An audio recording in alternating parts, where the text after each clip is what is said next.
Here we are once again at the Guildhall in London.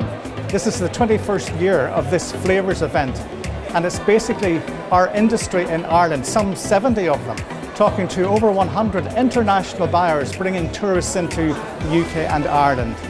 We have such a diversity of businesses here, from treetop walks to historic homes, from causeway experiences to distilleries and food producers. And it's very exciting to make these connections at a time when the global inbound tour operators are really determining their programs for 2024. This event has been going on for many years, and the industry love it. And you can feel it in this room, the amount of business that's being done.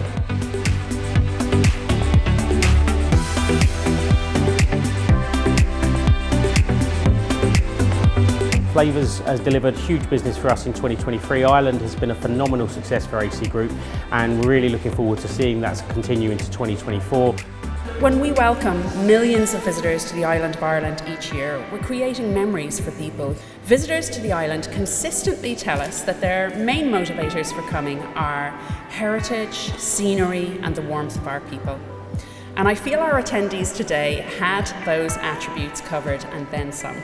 I'm so excited for how we will market the island of Ireland overseas in 2024 and beyond.